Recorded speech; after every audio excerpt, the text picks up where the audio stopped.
ಸ್ನೇಹಿತರೆ ನಮಸ್ಕಾರ. ಮೈಸೂರಿನ ಸಂಸದನಾಗಿದ್ದ ಪ್ರತಾಪ್ ಸಿಂಹ ಅವರು ಪಹಲ್ಗಾಮ್ದಲ್ಲಿ ನಡೆದಿರ್ತಕ್ಕಂಥ ಉಗ್ರರ ದಾಳಿ ಬಗ್ಗೆ ಒಂದು ಮಾತನ್ನು ಹೇಳಿದ್ದಾನೆ. ಅದೂ ಕೂಡ ಧರ್ಮವನ್ನು ಇಟ್ಕೊಂಡು ಒಂದು ಮಾತನ್ನು ಹೇಳಿದ್ದಾನೆ.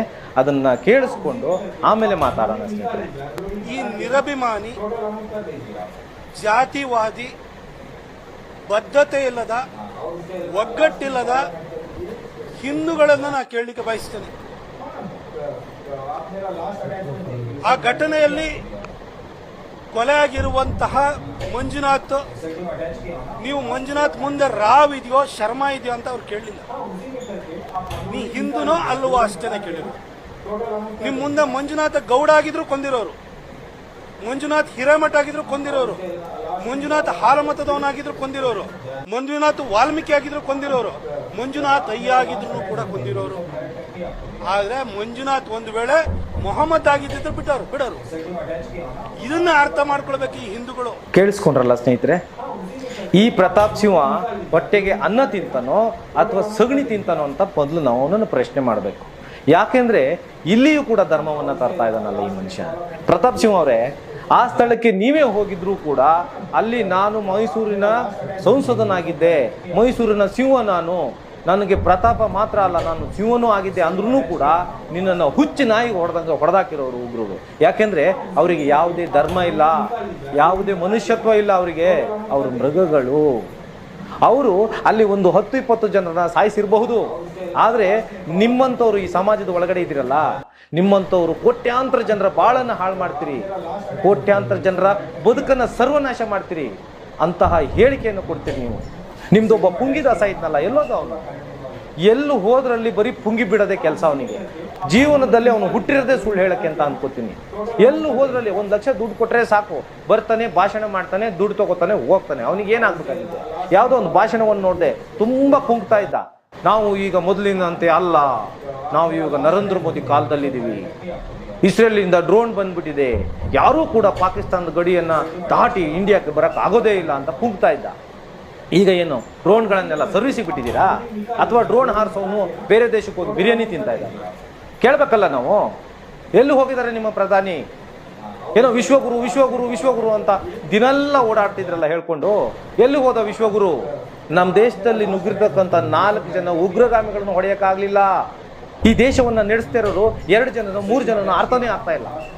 ಯಾವುದೇ ವಿಷಯ ಆದ್ರೂ ಕೂಡ 2 ಜನ ಬಂದ್ಬಿಡ್ತಾರೆ, ಒಂದು ಅಮಿತ್ ಶಾ, ಇನ್ನೊಂದು ಮೋದಿ.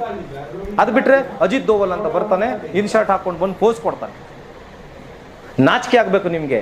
ಪ್ರಶ್ನೆ ಮಾಡ್ಬೇಕು ಇವ್ರನ್ನ. ನಿಮ್ಮ ನಾಯಕರುಗಳಲ್ವಾ, ಪ್ರಶ್ನೆ ಮಾಡ್ಬೇಕು ನೀವು. ನಿಮ್ಮ ಪಕ್ಷ ಇದ್ದಾಗ ನಡೆದಿರ್ತಕ್ಕಂಥ ಘಟನೆ ಇದು.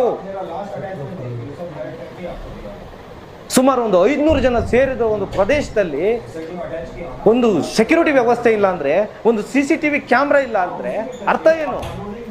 ಈ ದೇಶದ ಜನ ನೀವು ಹೇಳಿದ್ದನ್ನೆಲ್ಲ ಕೇಳ್ಕೊಂಡು ಹಾಗೆ ಸುಮ್ಮನೆ ಕೂತ್ಕೋಬೇಕಾ?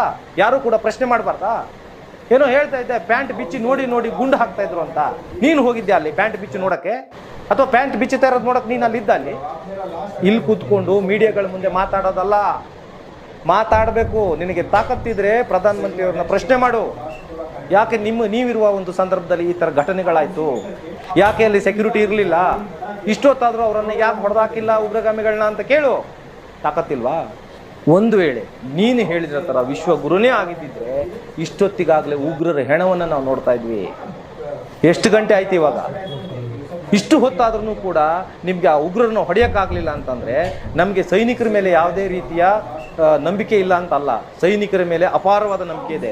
ಆದರೆ ಆ ಸೈನಿಕರನ್ನು ತಡಿತಾ ಇರೋರು ಯಾರು? ಪ್ರಶ್ನೆ ಮಾಡೋ ಯೋಗ್ಯತೆ ಇಲ್ಲ ನಿಮಗೆ. ಈ ದೇಶದ ರಕ್ಷಣಾ ಸಚಿವರಾದಂಥ ರಾಜನಾಥ್ ಸಿಂಗ್ ಅವರ ಹೆಸರನ್ನೇ ಹೇಳ್ತಾ ಇಲ್ಲ ನೀವು. ಮೋದಿ ಅಮಿತ್ ಶಾ, ಮೋದಿ ಅಮಿತ್ ಶಾ. ಇನ್ನೊಬ್ಬವನ್ ಕಿಲಾಡಿ, ಅವನು ಬರ್ತಾನೆ ಅಂದ್ಕೊಂಡು ಶೂಟು ಬೂಟು ಹಾಕ್ಕೊಂಡು ಫೋಟೋ ಹೊಡ್ಕೊಂಡು. ನಾಚಿಕೆ ಆಗಬೇಕು ನಿಮಗೆ. ಏನೇ ಆದ್ರೂ ಧರ್ಮವನ್ನು ಯಾಕೆ ತರ್ತೀರಿ ಇಲ್ಲಿ? ಒಂದು ಮಾತನ್ನು ಹೇಳ್ತೀನಿ ಪ್ರತಾಪ್ ಸಿಂಹ, ಜ್ಞಾಪಕದಲ್ಲಿಟ್ಕೋ.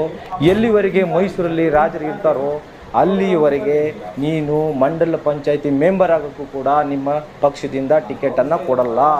ನೀವು ಹುಚ್ಚುನಾಯಿ ಥರ ತಲೆ ಕೆರ್ಕೊಂಡು ಬೀದಿಯಲ್ಲಿ ಅಲ್ದಾಡಿದ್ರು ಅವರು ಕೊಡಲ್ಲ.